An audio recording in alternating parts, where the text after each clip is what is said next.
Maxed Out Man, helping you become the man you were made to be. Hey guys, it's Kevin Davis from the Maxed Out Man podcast. This is episode number 53. I'm here with Kenny.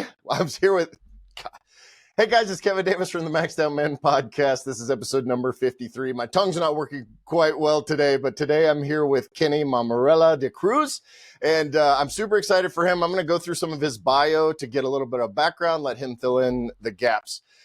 Kenny's from a child refugee in Uganda, navigating PTSD, battling OCD, to aiding dying men along Mother Teresa in Calcutta. His journey is both awe-inspiring and educative. Kenny's been a beacon in personal development and pioneering groups such as since the mid-90s. His Amazon #1 selling ebook, Online Men's Group Success, and his not-for-profit community interest company aim to make men's groups as widespread as 12-step programs. Kenny, I appreciate you being here. It's middle of the afternoon for you in the UK. We're here early in the great state of Montana, in the middle of nowhere. So I appreciate you coming on board. I'm super excited to talk about this. I was looking at some of your stuff today, some of the stuff you sent and just some of the stuff on your website. You do some great work, and I'm very excited to sit and have a conversation with you. Thank you. And good on you being able to pronounce my name. What a mouthful, eh? It took me 6 times to give it a shot, right? Well, Marmorella's my wife's name. I married an Italian woman, so that's where that comes from. And De Cruz is my family. Yeah, there you go. It's crazy. But wow, Christmas and New Year out of the way. What absolute bonkers that was, eh? How was yours? It was great. It's we actually had a white Christmas, which we weren't sure where we were going to get. I had my 24-year-old daughter here, so that's always a good time. I've got 2 daughters. One didn't come home, but it was a great time. So for sure, yeah, we're coming out of an interesting time. If you want, I kind of gave the basic bio. Can you fill in the gaps on some of those for the audience, just so we kind of have a basis from that? Ooh, that's a funny one. I wonder which angle to take. I remember when I wished that all my mental health issues were qualifications, because there's OCD, BDD, and so it goes on. And then I had Tourette's and trichomania and what do you call it? Dyscalculia. I used to grunt and twitch and pull my hair and pick at my skin. It's all PTSD type stuff, I guess. Eating disorders. I wanted to kill myself when I was a child, so my parents had one less mouth to feed once we left refugee camp. So it was all pretty messy, really. My basket was a very big basket, and I was a right basket case. But in those days, I didn't know what was wrong with me, apart from there's something wrong with me and I'd better hide it. There were no fancy names and it was all undiagnosed.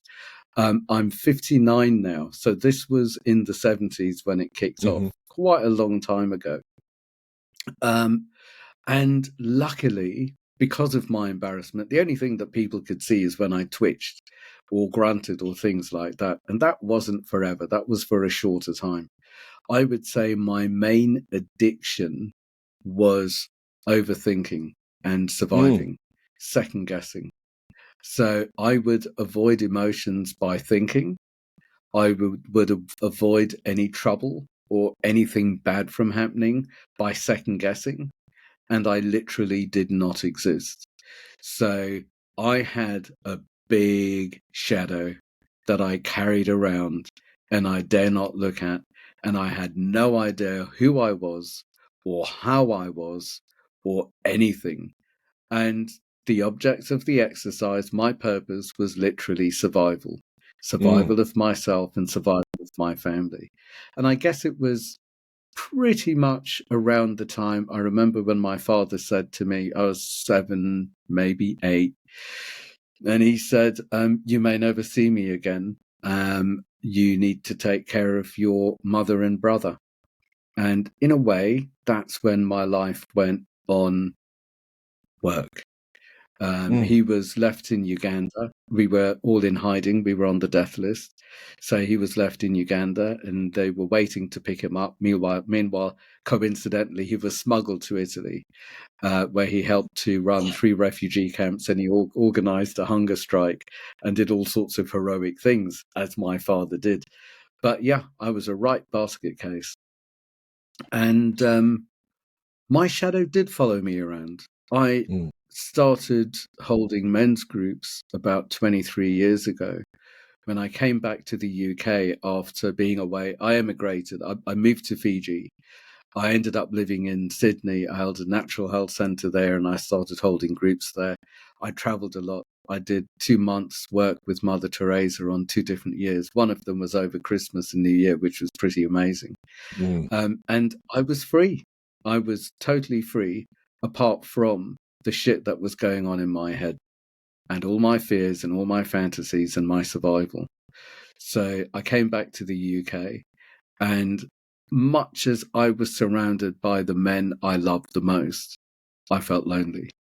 And the weird thing is, I missed them more when I was with them, most of them, than when I was abroad, because things moved on. They'd moved on. They became addicts, basically. And Drink, so when you drugs, started money, these men's power, groups, sex, love, whatever it was. And that was them growing up in the 5 years. And it's not wrong or bad. It's pretty much what everyone was doing, I guess. So, yeah, that's where my first men's group came from. I'm curious. So you had said that you were, with Mother Teresa, you went to Sydney, you had your own business there, and then you went back to the UK, and you were doing men's groups in Sydney as well. In Sydney, I started, I called them hanging out. They were just groups for people to hang out. And there were men and women, different generations, different people would bring not just their friends, they would bring their parents and children, and it became a huge community, and it was really good fun. Sometimes we'd have a speaker for a short time, we'd meditate in the beginning for a short time, there'd be food, so it was proper community. And it was conscious, it was very conscious, not overdoing the spiritual bypassing stuff or anything like that, but good conscious people. A lot of people fell in love, and it was just wonderful. But it was mixed. And I came back to the UK because I was working on a project, and I don't know, I was following life. By that stage in my life, I was following life. It was no longer, I need to perform, I need to climb any ladder. Pretty much all my dreams came true before I left the UK. And I had a choice of marrying my girlfriend, who was wonderful, and growing my business, that was wonderful, and probably becoming rich and fat and lazy and a little bit pointless. And I thought, the thing that's missing from my life is sunshine. So that's why I left. And as I was evaluating my situation, what came up as well is I moved to the UK. I had a British passport. My family had British passports. We moved here because we had to, not because we chose to. And I thought, I wonder where I will choose to live. I wonder where I belong. I wonder who I belong with. And everyone else thought my relationship was the dream relationship, and it was. But as I said before, it kind of felt like my life didn't quite include me. Everything was ticked off the list. Same as most of my clients, everything's ticked off the list. They've done it all, they've got it all, but what they lacked was purpose, passion, and a sense of self, a personal power. Not power over anyone, but just being in power, being authentic, being real, being available to life. So I gave it all up for that. And I followed. And if I didn't give my life back to wherever I need to be, whatever I need to do, I'd probably remain in control, thinking, fixing, surviving, and groundhog daying, going around, because control will mean I will only allow myself, or my inner protector will only allow me to have what I've already had. because anything else, irrespective of how wonderful, would be dangerous. Mm. So I literally needed to topple my inner protector from being in control and to stop a life of survival and to let the man in me show up and listen to my protector and take part in life, move into a bigger life. So all of that took place mostly through coincidence, through fate, beyond my designs. Same with moving back to the UK. And I realized, I was supposed to be here for 2 years uh, to basically see all the people I love the most in the world and say, yep, I love you and I'm out of here. I'm moving back to Sydney. Never happened. Mm. Um, but while I was here, it was shocking that the people that I loved had changed, had got distracted, or maybe it's my pig-headedness, and it's like I'd had all these adventures, and surely you should have done something too, or something like that. But irrespective of our doing, I needed to be met. My being needed to be with my best friends, like we were 5 years previously, hanging out and having a great time. So I literally got a dozen or so of my closest male friends in my lounge and said, I don't know what a men's group is. I've never been to a men's group, but I need to be met at depth. And I'll still come raving with you and stuff like that. But if it's only those distractions, then I'm probably going to have to chuck you because it's not enough. You're out. And it was freaky for them because a lot of them hadn't met each other. And, I didn't realize how strong the class system in the UK is until I left, because it's just not the same elsewhere. So I brought my friends together, and because I'm foreign, I sound relatively middle class and educated and all of that. I've got friends who are upper class and lower class, and God knows every class, outer class. And for them to be in a room together was a freak show in itself. They didn't know where to put themselves. They'd never met people like some of my other friends, but it worked. Something about it worked, and people stayed and came back, and told other people. And I had to move it out of my home, out of my lounge, get some ground rules together. Now it's like 23 years later, thousands of people have been coming to the groups. Online, we've been here every day since lockdown. I've trained quite, way over 100 people, a lot of whom have been coaches, therapists, etc. And anyone who wants to pick up the tools, don't need to be a professional, to hold groups for their own use, and for their communities, however they wish to use the tools. Then the ebook, I put the ebook out in over lockdown because it's like it's time that people have this. It's we were literally in a war zone. Actually, okay, here's a funny. Am I speaking too much? Shall I tell you No, a you're dodgy good. story? Keep going. You're good. Yeah. Can you hear me okay? Lagging again. I've There got you you. go. You're back now. I've got you. Good. I have all that recorded, so you're good. No, when you Cool. said, "Am I speaking too much?" and I said, "No, keep Yeah. going." So You said when we were in lockdown. When we were in lockdown. Yeah. So the way the online men's group started is a few days before we went on lockdown. I went into isolation. A man who I work with, had the symptoms, and he said, "Look, I think I've got COVID. Might be an idea for you to go into lockdown." So I isolated, and I kind of like discovered Zoom. And while I was on Zoom, pretty much day and night, the weird thing is, I kept listening for gunfire, and I kept looking out of the window to see the military. I expected to see the military.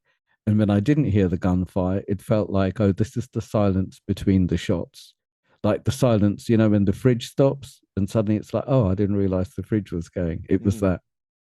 And then it's like, what on earth is going on? And I had weird feelings inside, but I kind of ignored them. I had a lot to do.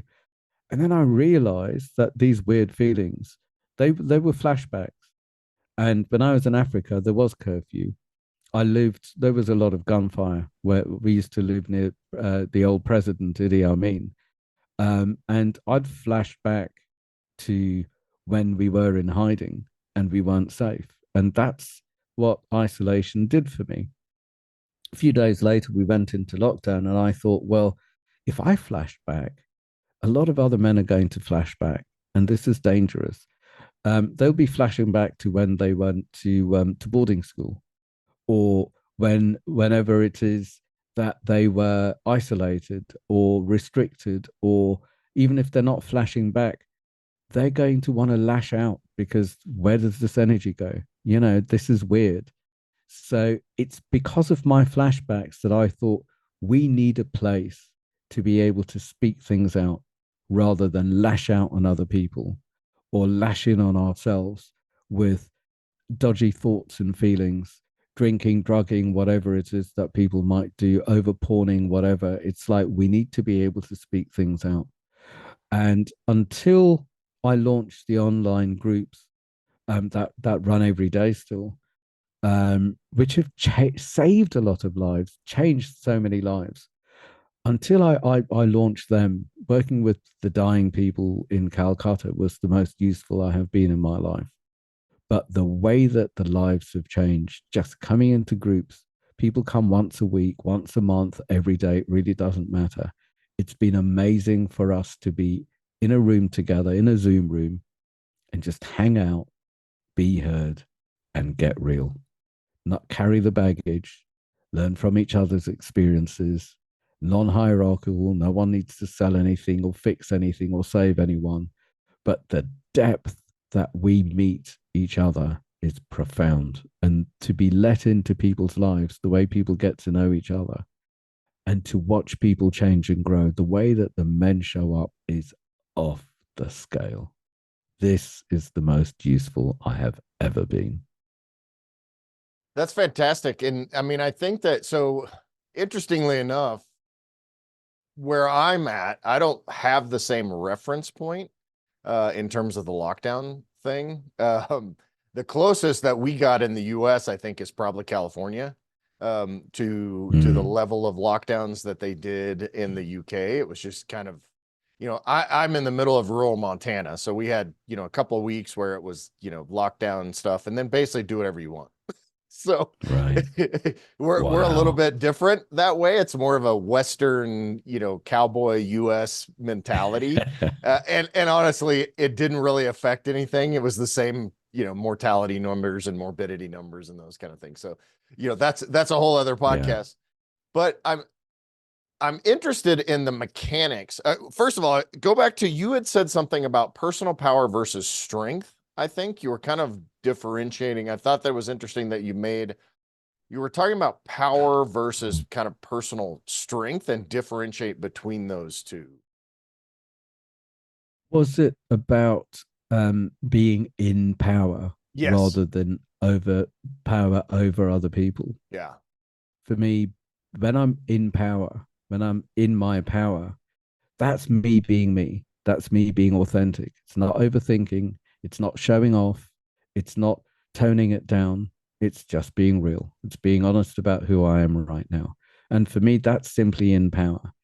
It might need to be more yang sometimes, more out. If there's a reason for me to be aggressive, if there's danger to shout to do something, then fine, I'll express it that way. If it needs to be more yin, if I need to be sensitive, if I'm with someone in pain, then that is also power, being able to feel my feelings and be with someone in their pain rather than try to save them and fix them because it's too uncomfortable for me to be around pain. But my power is authenticity, where I would say old fashioned power is power over other people.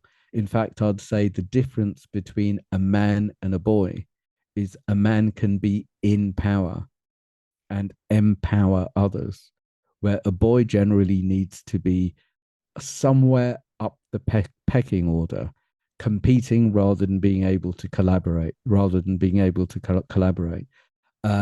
listening rather than just having to make a noise, knowing when to pass the ball rather than having to score all the time. There's a very, for me, the difference between a man and a boy is the man includes the feminine aspects, the feminine side, and is able to tap into both, rather than a boy avoiding all of that, or maybe overdoing all of that as a different type of trip, but it's usually out of sync and proving something, surviving, reacting, rather than living and responding. So, yeah, power for me is just presence and connection. We had a discussion the other night with my 24-year-old, and she's living in a different world from in a masculinity standpoint than I do, both as a woman and as a young woman. And kind of, we're in a weird situation right now with masculinity and young men becoming men and differentiating between men and boys. And I think that's a great way to put it. We had the discussion because she leans towards like masculinity in that toxic way, and I have a poster behind my head that says masculinity isn't toxic, some men just sucked. So which is kind of a joke, but it means that some men are just not in the using masculinity in the way that it should be defined. And we were talking about the ideal that, her idea of masculinity is, men objectifying women, men trying to have power over women, all of these things. And we were discussing, and I was trying to explain that, and my wife actually was the same. She was like, that's not what a man does. That's not masculinity. That is someone, really adulterating masculinity and calling themselves a man when really, to your point, they're just a boy. Exactly. There is nothing masculine about that. But I wonder how you feel about, the toxic masculinity is the unruly boy. Mm-hmm. I wonder how you feel about toxic femininity, which is something that's very rarely talked about. And I feel toxic femininity is something that can crumble a man from 20 paces. Yeah, 100%. You know what I'm referring to? Can you just define that a little bit more, and then maybe I can answer the question a little bit better? For me, toxic masculinity is yang energy. That's bullying, or overpowering. Where toxic femininity is yin energy, and very often it's withdrawing, which is abandoning, or it's criticizing, which is kind of like breaking someone down. And I would say a man's greatest fear is either abandonment or humiliation, because with the criticism, with the withdrawal, the man can, in a split second, turn into that vulnerable boy, so easily, quickly triggered. And it's something that's very rarely talked about or even named as a thing. Yeah, I'm in, I'm in a couple of different Facebook groups, and one of them is basically, it's basically a marriage support group. And there's a ton of men in there, and I can't remember the name of it, but I was fascinated and a little bit appalled that I go in there and ultimately there is no support for marriage whatsoever. It typically, most of the voices in that group are talking about, my wife's a manipulating bitch, she's distant, she hates me, she won't have sex with me, all of these different things. And I'm thinking, wow, there's something, but it put the blame on the woman. And I kind of have it gave the power to the woman by yeah, gave the power to the woman. And I have a little bit of this theory that because we're in a situation now in our society where we have essentially a society of a lot of weak men, and weak in terms of all of the things that you just described, that we just talked about, right? Like it's, being in your masculine and feminine energy, having that love, respect, care, all of those things. But I have this theory that the kind of gender bending roles that we have puts everybody out of balance. So the man's out of balance and he's in a weak state. Then the woman is out of balance and becomes more masculine and less feminine energy. And then you end up with this, and I'm not talking about traditional gender roles, right? I'm talking about kind of this partnership aspect, to where if one partner is not carrying their own weight or not being the support mechanism for the other, then that almost leads the other partner to kind of step in and try to put on this additional power. And I feel like we're in a situation now in society where so many wives, and I'll talk about wives in general, but women also, when they are with weak men, they almost try to put on a strong masculine energy, which is really out of character for most women. And then it just kind of screws the whole thing up. I don't know what you think about that. It's kind of a working theory, I guess, but That's so interesting. I remember a good few years ago with clients. I always find, and I've heard this from so many therapists, that the issues come in batches. You know, a batch of, I don't know, adoptees, a batch of people who've been sexually abused, a batch of parents who split, whatever it was. And I remember having a batch of clients where literally um, all they needed to hear is, to him, you're allowed to be yourself, irrespective of how feminine it is, how feminine that is. And to her, you're allowed to be yourself, irrespective of how masculine that is. And all they needed was permission to be who they are, and the relationships worked. Without, you're male, you have to be masculine, you're female, you have to be feminine, and this is how it works. And for me, it really doesn't matter. It really doesn't matter who expresses which masculine or feminine aspects when. What's more interesting to me is why. Why is this an issue? Why have you attracted each other? Where is this coming from? And what I generally get people to do, this is in the online groups, with private clients, with couples, with anyone, is okay, we know the issue in hand. Now, let's breathe into the issue in hand and really feel it. Beyond the drama of what's going on, feel the feeling, whether it's sadness or rage or helplessness or being trapped, whatever it is, feel the feeling. And they breathe into it and feel it. And then it's like, okay, now take another breath and follow the feeling back. Where does it take you? Where does the feeling take you? Not the story. Where does the feeling take you? And generally, in a split second, they're back at the scene of the crime. They follow the feeling back, and it's where the pause button in their life is depressed with something that happened in their childhood. And that's what it's about, rather than the situation in hand. And for me, literally, every time there's an issue, maybe it could be a gift of being able to travel back into the dark shadow to see what needs releasing, what needs to be felt, feel it and heal it and live beyond it. So go back to the dark shadow and feel it. And this is again where the man or the adult can hold the child safe. So it's not a re-traumatizing. It's hold the child safe. So here and now you're safe. And the child can feel. Child's pure emotion in that way, pure spirit. But with a safe child, you can go back, child will show you the way, and the child is safe because the adult's there, and it can be felt. And it's almost like retrieving that broken spirited child. And with safety, you have a free spirited child. In feeling it, it no longer needs to keep coming up. And not only have you cleared up the dark shadow, but it opens up the gold shadow. If you're not carrying around this trauma or this restriction in your life, what might life bring?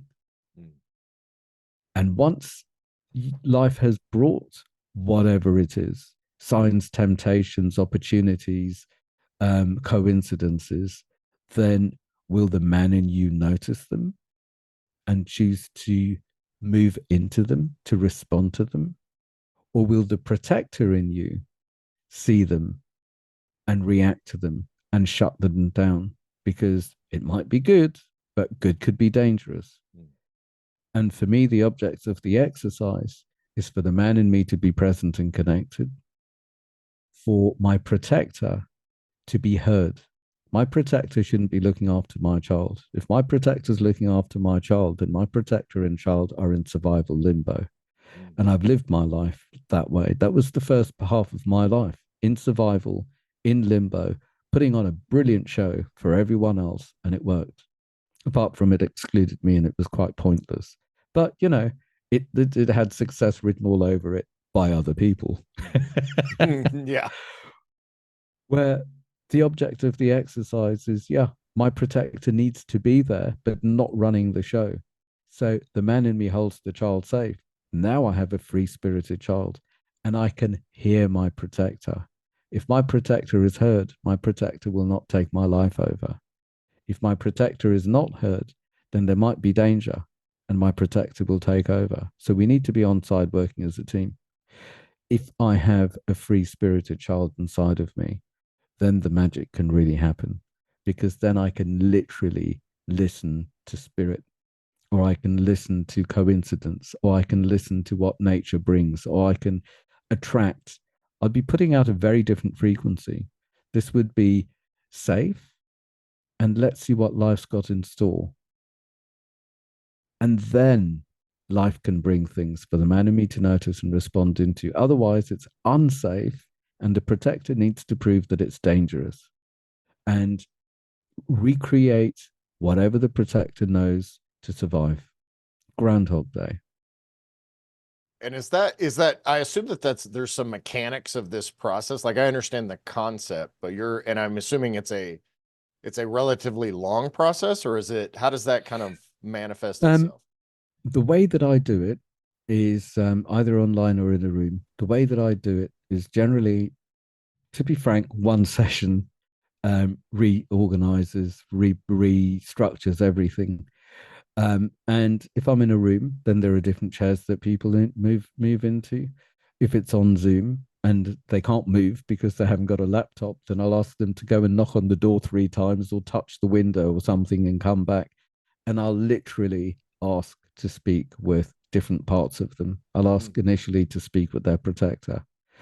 And the stuff that the protector has to say is generally quite profound. It's the stuff that consciously the person in front of me would not remember or would not realize. And literally, I hang out with that part. And then I'm back to the person I'm working with. And then I might ask to speak with the man or the emerging man or whatever it is. I might ask to speak to the critic. I might ask to speak to the sex addict or the alcoholic. I might ask to speak to whatever percentage of the rage that's been, I don't know, violent in life. Because I don't need to be beaten up, but I need to hang out with this part so we can understand why and what's going on. And it's profound. And I record the sessions because people need to see the different posture, the different presence. They need to see the way their faces change, the way their voices change. They need to see these different parts and know them and get them and learn how to adjust. And that session, usually a session like that's 2 hours long, but they get it. It's not about getting it. It's not about a fix. It's about being able to be present with this and adjust. So it's not, my protector's taken over again. I've failed. And the protector was blah, blah, blah. It's more about, it slipped. I can adjust. And initially, the protector is asked to be on side. The protector doesn't always agree and won't always be on side. The protector's job is that the child is safe. Protector's job is survival. Excuse me. Why would a protector trust some man that showed up for 5 minutes or 2 minutes with the best intentions? Be here consistently, prove that you're trustworthy, and then we can work together. It's really profound work. It's just so efficient. It's off the scale. I mean, because that's interesting, because I think some of us are better than others. I'm really, really good at compartmentalizing parts of my personality. So, I had some childhood stuff that went on, which I have actually dealt with over the years, and I'm kind of coming in. I'm 50. I just turned 51, and I don't. My wife and I have been married for 28 years, and things are awesome. I mean, we have our issues like anybody else. And, but, I think most men are actually really good at compartmentalizing stuff. It's like that, okay, this is the door that has this. And I like that analogy. This is the door that has this person in it. This is the door that has this version of myself in it, and all that. So that's, That's a really cool way to kind of remove, and you could analogize it, and in terms of like masks, right? These are the masks that we put Exactly. on, and those are the different masks. And I think that men are so good at that. And I think Surviving boys are so good at that. mm-hmm. Men don't need to do that. I would say men can include all the parts because whatever is pushed away is actually being fed. Because the energy that it takes to push things away and avoid and deny things and push them in the shadow is actually feeding things. And what I learned is I need to give energy to what I want to grow, not what I want to go. And if something's not going to go, then I need to give it some attention and get it in order. I need to listen to it so it stops shouting and taking my life over. Mm-hmm. And then I need to be in a position where things are in order. And it's almost like a central processing unit. So it all comes back to the man, and I can delegate to my rage if that's relevant. I can delegate to being very soft and gentle if there's a stressed out child. I can delegate to doing my admin or fixing something. I can delegate to different parts. But very often, because of whatever issues, certain parts will take over, and it might be the rebel. It could be anything. And the number of people I've come across where they didn't realize where they dug their heels in, and there was a part inside of them that said, "I am not letting this life move forward until I have been acknowledged. My heels are dug in. Nothing's going on." It's like a kid having a tantrum that is Mm-hmm. not going to comply. And to be frank, there are times when people have remembered certain abuse that they forgot in their daily lives they couldn't afford to remember. But during a session, that part will speak and not want revenge necessarily or to own the life, but will need a space and to be heard and for things to be in order so the life can properly move forward and things can be recalibrated, balanced out. And it literally sets lives free. But it is initially, the big fear is out of control. And I would say it's very male to go into the head and fix things. Mm-hmm. Earlier on, when we had trouble with the technology, I noticed that even though it wasn't my fault, there was a part of me inside that went, How do I fix this? God, not only how do I fix it, it was worse than that. It was absolute core. It was like, what have I done wrong? Mm-hmm. I'm going to be in trouble. I'm going to be told off. I'm going to be abandoned. I'm going to be humiliated. And it took a split second. It had nothing to do with me. It's an instinct. It took a split second. And then I could adjust from that. Now, most people don't even realize that's going on. It's normality. And this is where decent people second guess. Mm-hmm. And then they become compulsive liars, and no one ever knows what's going on because everyone's second guessing what everyone else is going to be thinking and feeling and how they'll react, etc., etc. And then it's just a soup of lies, and there's no depth and there's no connection, and no one knows what's going on at all. It's just survival. That is not the way to live a life. Right. There is nothing real there. And my decent family, nice Catholic family, I didn't realize that the issue was a fear of intimacy. Boundaries are for bad people. My family thought boundaries were barriers and it would exclude people. Boundaries are intimate places where people can meet. And once there's a meeting, then they can change. Then the merry dance of relationship can start. But first there needs to be a meeting, not perpetual second guessing. So I'm safe and no one's going to be angry or no, that's not going to go anywhere. Another line that we use in the groups is we name it rather than shame it or blame it. So I will name my feelings. I'll name my fears. I'll name what's going on. Otherwise, I could blame it on the Catholic Church, Idi Amin, my parents, how dare they not be enlightened before they had me, the weather, the financial, I could blame anything. And I could go to therapy forever finding people to blame. I could bitch to people, and the biggest, most solid groups are the victim clubs, where we're all victims of the same thing, and the victim's always in control. And man, I could join so many victim clubs and just blame and blame and blame and never shift. What's the point of that? Yeah. Or shame. Shame has run the lives of men and boys.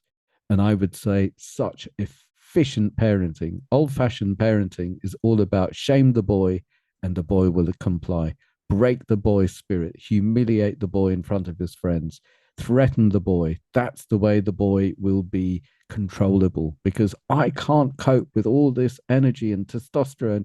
It's like that is so damaging, because it doesn't go away until people really have the courage and the space and some awareness that there is such a thing as work that can be done. Most people don't even know what's going on and can't blame them for not knowing. Mm-hmm. So, yeah, I think name it rather than it's funny shame that it you or bring blame up it. the technology stuff that we had earlier, because of course my inner feeling is I have two podcasts. I've done over 100 episodes between the two of them. And I'm thinking, okay, I have to make excuses because this makes me look really unprofessional. He's not going to want to continue this. Can we reschedule all of those things? And so that's that inner fear of me not not appearing to be as good as what I'm pretending to be. Right. Like Right. that's Wow. kind of those are kind of some of those feelings that you have. It was beyond both of our control. We have internet, Yeah. we're thousands of miles from each other. There was some technology issue. Who knows if it's a browser issue, a camera issue, whatever. We addressed it And who cares? within just a few minutes. But just like you're like, well, is it my fault? And I'm like, this is totally my fault. I look like a complete idiot. So it's funny how quickly we go to those places, right? It's also quite grave. And I'm thinking about children and how children can blame themselves for parents not getting on, someone dying, Mm-hmm. anything and everything. Children blame themselves. I blamed myself for the most ridiculous things I'm lucky enough to remember. And it carries on. So when it went wrong, it's like your inner child and my inner child were both triggered, and we both went into shame and panic, and we blamed ourselves. How does it feel now that both of us has named how we felt? How does it feel to you? Yeah, it's comforting and it's relieving, I think, is Yeah, kind of there's a sense of release and a sense of relieving. And we're talking about something fairly basic, right? It's we didn't, in a way, there are no guns outside. But but the yeah. emotions behind it are so powerful. If I was a different type of person, then I might think, right, well, I'm going to just stay away from this person for the rest of my life. Otherwise, I might even demonize him. And the reason I'll do that is because he judges me, he hates me, he's going to get me back, he's going to ruin my reputation. I'd better run away from him, or I'd better make it up. I'd better really prove that I'm a good guy. Meanwhile, it's like there's nothing that happened. But being able to talk about it like this, I like you more. I feel closer to you. I trust you. We can meet at this depth. We can break things down rather than just, being professional and showing off. It's like this is showing up, Right. and this is meeting, and this is where it matters. Imagine simple things or big things having the honesty. I wonder in your groups of the marriage groups or whatever, marriage on the rocks groups, if people shut up and told the truth rather than she's this and she's that, and it's like, well, of course she doesn't want to have sex with you. A whining boy who's angry is not sexy and she needs to be safe. Right. Tell the truth and show up. Yeah, because I mean, And also, I can't even comment on most of those because a lot of them I'm like, all right, so you're telling one side of this story, you're in yeah, the meantime, you haven't left the couch, in the last 3 weeks. You've been unemployed for 4 months. Look, the whole joke on Christmas vacation, look, holding out for a management position. You're angry and all those. It's like, what is your part of that? And how do you identify that? And how do you work through that versus, again, like you're saying, the easy thing is to blame other people, Yeah. for sure. Hey, I want to be respectful of your time, but we were talking at the beginning before we got started about you're writing this article on loneliness. As we're Mm. recording this, I think this is the 4th of January. This will come out in a month or so. We have just come out of the holiday season and for so many, this is one of the hardest season, of loneliness, and Mm. it's loneliness surrounded by people, right? Like, Yeah. there's this, I imagine this scene of this big Christmas dinner or Thanksgiving dinner. And you have a person surrounded by 20 people, but they're also probably the loneliest person and the loneliest guy in the room, right? Exactly. And then there are the choices of, oh my God, this hurts. How have I turned into that rebellious little boy again just because I'm with my parents? I know I'll eat myself crazy, then all my energy can go into digesting food and I won't be able to feel a thing. I'll just numb out by eat. Oh, more alcohol. Yep, we're supposed to license to drink. Let's eat and drink and all of that in order to not feel. In Mhm. order to not feel. Or to be back either with the family or with friends. And it's like, well, how do I get on with these people? How do I get these people to like me? Do they like me? Who do I need to be? How do I sell out on myself so I don't make other people uncomfortable? Mm. How do I manage everyone's panic and everyone's fear so it doesn't kick off and it doesn't turn into a row? How do I take care of the weakest one? How do I get away from this madhouse and these crazy people? And so it goes, it can be so lonely. Um, Same with, I was speaking with a friend recently who also works with a lot of celebrities and how lonely that is. And I was saying to him, most celebrities I know, and it looks like it's the same with him, they all have this one kind of old friend or something. Mm. The whole world wants to be with them because they're famous or whatever, but they don't really have friends very often. People want something, which is tragic. It's absolutely tragic. But there's this one old friend, and this old special chosen friend will be debriefed with, I went here, I saw this one, I did that, whatever. But the friend won't be allowed in their life to any of the parties, to anything. It's like the secret friend, this one person that they Yeah. that they can exist with, that they can debrief with. But it's same with the business groups and seminars I run. It's lonely at the top. It's Mhm. lonely at the top because people want something.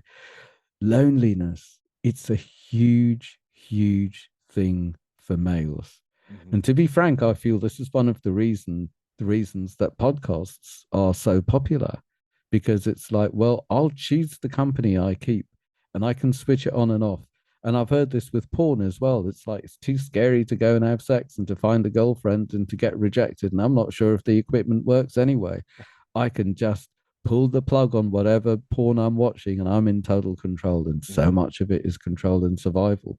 And you have a menu, right? There's it's the Burger King, have it your way. You literally can choose, any quote unquote partner that you think you want versus trying to Yeah, build intimacy with someone, like in my case, exactly. 28 and a half years, right? And Yeah, I will say it gets better every day. So like that's yeah. that's something that can be amazing. But to your And point. conscious relationships do, Mm-hmm. all of them. And, I kind of felt like in the old days when I was a survivor, everyone should like me and I should include everyone, no boundaries. Um, doesn't work that way. It's impossible and it's a big sellout. But going back to the male and loneliness stuff, I think these days, especially, what freaks me out is the way that boys and men will consult the internet Mm-hmm. and they'll look to solve their problems. Same as the men's group, so many people show up with what's wrong with me and how do I do me right? And people go to the internet, what's wrong with me? How do I do me right? Meanwhile, it's there's nothing wrong with you. It's more like you need to be you, find out who you are.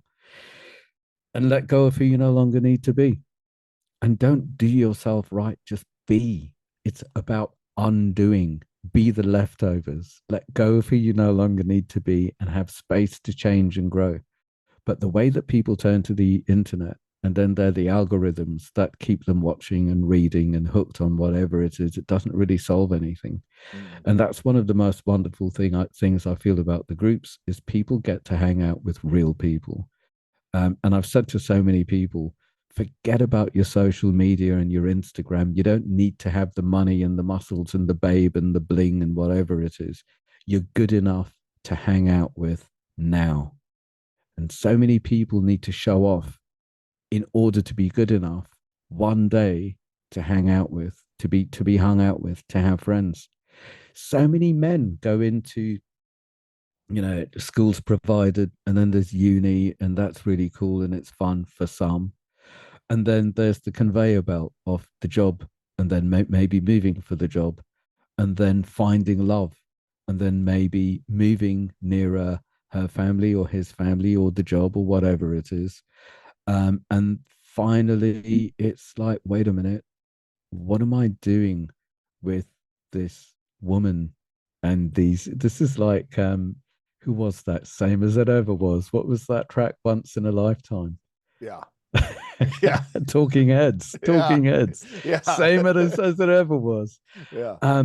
Where they find themselves in a life stranded, alone. Where are my friends? Where are my friends from school? Where are my friends from uni? The only people I know I go drinking with or I work with, or the only people I know are my kids, friends, parents, because it's convenient. Where's there anyone to meet me? Who even knows me? Who cares about me? Who has similar values? What are my values? It's so easy to let life get out of hand for a male with the doing and the achieving and the crossing things off the list.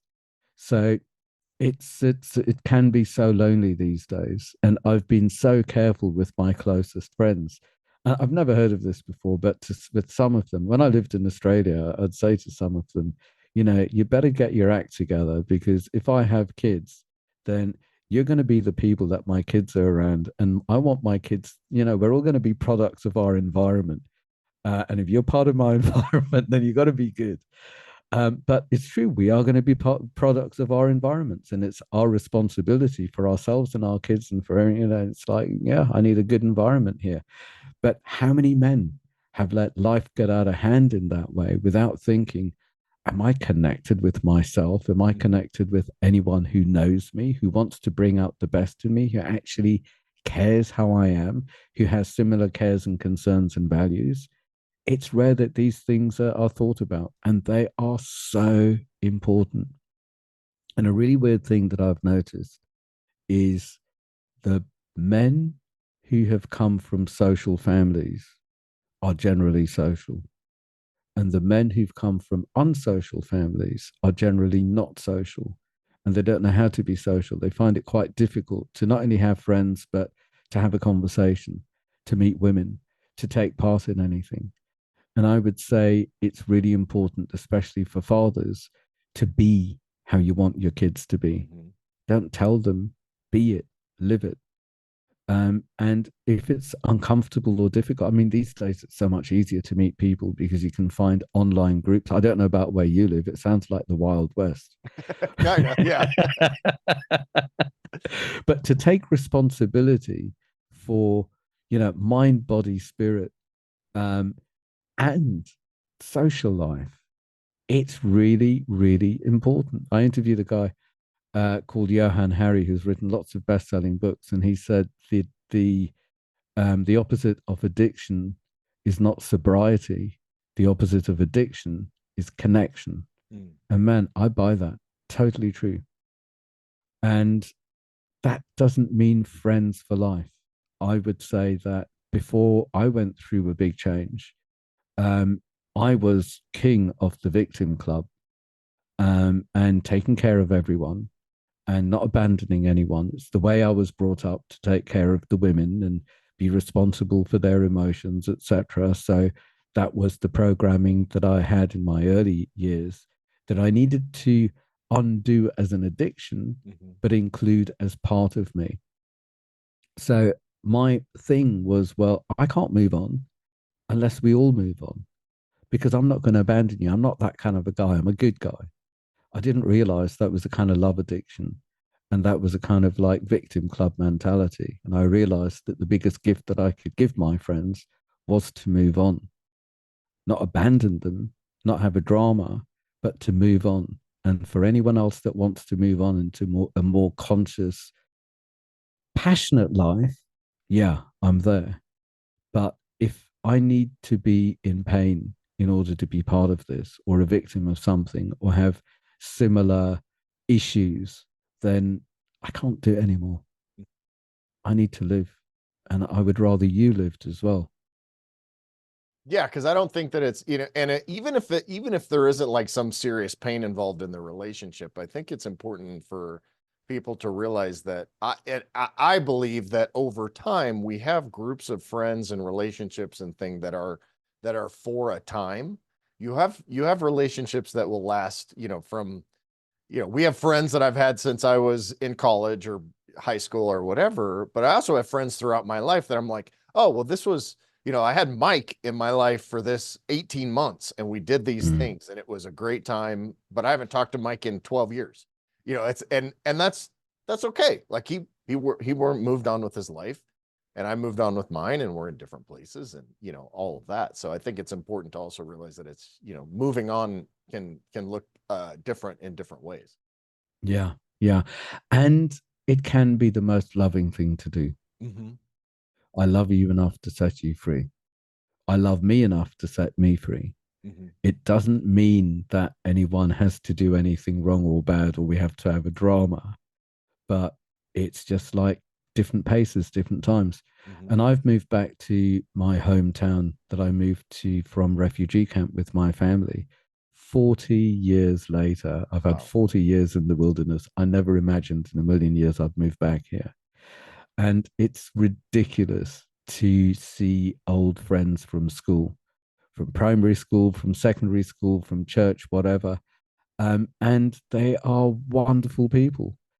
I'm not sure I would have wanted to be around all of them over the last 40 years, Yeah. but but so many people, it's like picking up where we left off when we're together, and it's great. And for me, that's unconditional love rather than the old conditional love of we're not allowed to abandon. You should ask me about this. We should check about this and that all the time. Addictive love. That's fear. Mm-hmm.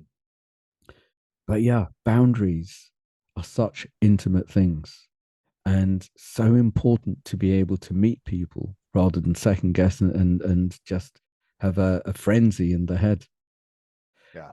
And again, the groups have been amazing because during lockdown, the number of men who were in the groups who said that they feel that they know the people that's total strangers in the groups know them better than people that they were brought up with, Yeah. that they have known forever, because everyone's there just telling the truth.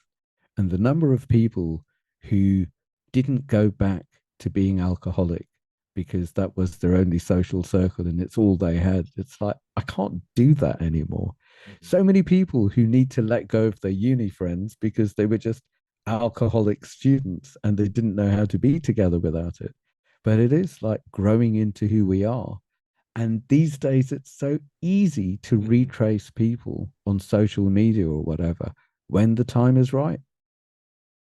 And I mean, it's all super interesting. And I think the groups aspect of this conversation, I think is something we want to kind of highlight too, is that and I think this is a great place to kind of land the plane, as they say, but how do people find out more about these groups and get in touch with you and maybe get involved in these groups, and find that? So the groups are on every day. You basically go to mensgroups.co.uk, and people come from all over the world. There are groups every day. Plus, we've got things like young men speak, elder men speak, dad speak, neurodiverse men speak, Muslim men speak, Jewish men speak, Christian men speak, and so it goes on. And it's not so much, they're not religious groups. They're the type of culture that people have come from. So it's like, this is how I was brought up. How can I be me, considering where I've come from? So speaking a similar language. And the groups, they're cheap as chips. They're like 10 to 20 pounds a month, and the first month's free for unlimited groups every day. Wow. And in March, we are launching an online video training kind of course thing. I think it's like 300 quid, 300 pounds, and loads and loads and loads of videos with my best facilitators and I going through different modules, talking about so many different aspects of communication and how to hold groups and what happens behind the scenes and all of that. There are lots of recorded groups. So we are training more and more people to hold groups. And once people have trained, then they get to debrief with us after the daily groups and hold groups supported by us. So it's literally a very, very affordable training program, whether people are going to use this professionally or in their own lives. So the online training is themanwhisperer.co.uk. The media used to call me the Man Whisperer. I think it's a bit. I don't love know that. if it's I love that childish or. brand, actually. You like it? Yeah. I'm a big fan of Caesar Milan, the dog whisperer. So I'll take that. Right. I like the Man Whisperer. I think that's great. I think that's great branding. As a marketer, I highly approve. Good. Then I'll keep it. I wasn't sure. And the whole lonely thing, it's like, I can't believe it. There's a major national newspaper after International Men's Day that did a double page spread. And the editors really liked the way that I spoke about men and where we come from. And I kind of feel like we were seen and heard. Great. Rather than the second guessing of men are stupid because of this, that, and the other, or men are toxic, all of that. It just kind of like wiped that away. And it's like, wow, we've got a different perspective here. And after that, it blew me away. They've offered me a column so people can write in with their issues.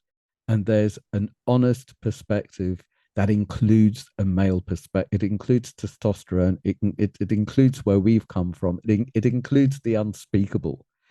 And the first one they want is on loneliness because of the issues that we've talked about over Christmas and New Year. And I don't know about the weather over there, but we have, I think they call it Black Monday, which is apparently the most depressing day of the year after Christmas and New Year when everyone goes back to work.